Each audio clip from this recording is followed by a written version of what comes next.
तो आप लोग ये कई बार आके पूछते हैं तेजी से आगे बढ़ने का क्या उपाय है, तो आपको मूल मंत्र बता दूं।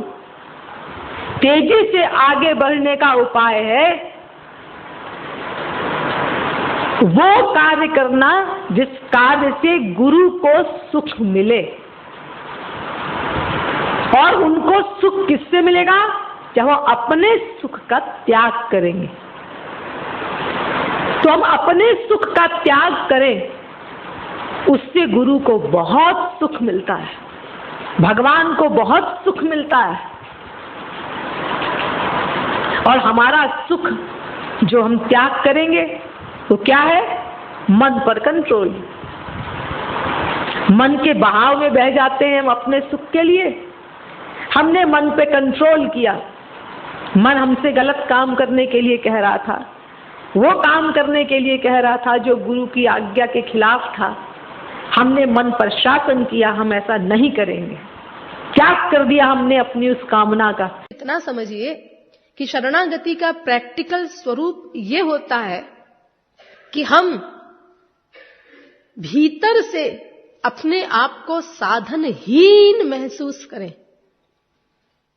भीतर से, ऊपर से न बोले कि साधनहीन दीन में राधे। वाणी से बोलने से काम नहीं चलेगा। भीतर से साधनों का बल निकल जाए हमारे अंतःकरण से। ये तब होगा जब हम साधन करते करते करते करते थक जाएंगे।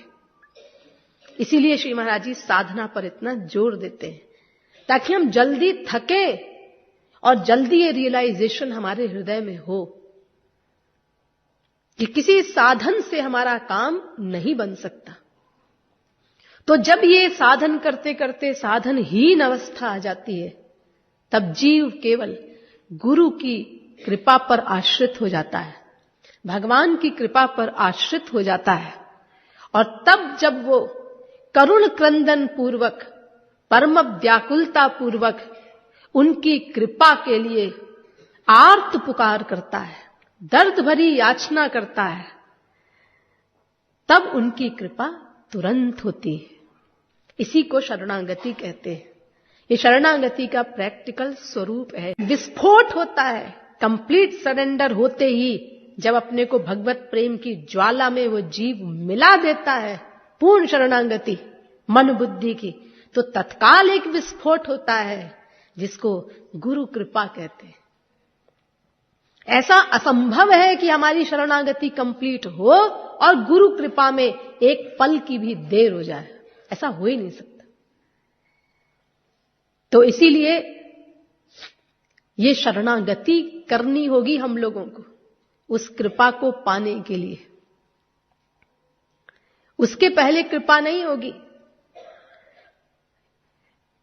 और ये शरणागति करने के लिए जो मूल मंत्र है, प्रैक्टिकल शरणागत होने के लिए मूल मंत्र, वो है गुरु की प्रत्येक आज्ञा का बिना किंतु परंतु लगाए अनुकूल चिंतन करते हुए, यानी सहर्ष प्राण देकर के भी अक्षरशः पालन करना। ये मूल मंत्र है। इसके बिना शरणागति नहीं होगी। हम लोग यहीं चूक जाते हैं। गुरु की आज्ञा का महत्व नहीं समझते हम। प्राचीन काल में गुरु की एक आज्ञा के लिए हंसते हंसते शिष्य लोग उबलते हुए तेल के कढ़ाई में कूद जाते थे, पहाड़ से कूद जाते थे नीचे।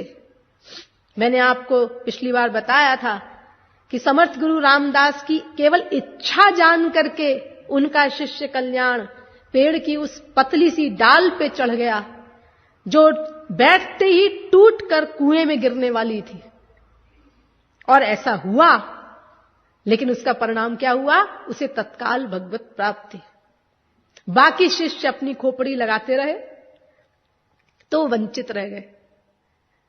तो जो कुछ मिलेगा वो आज्ञा पालन से मिलेगा। गुरोः कृपैव केवलम। जो कुछ हमें शास्त्र के अनुसार ये बात प्रमाणित है कि जो कुछ मिलना है वो केवल गुरु की कृपा से ही मिलेगा। केवल भी लिखा है, एव भी लगा है, केवलम एव, केवल गुरु की कृपा से ही मिलेगा जो कुछ मिलना है।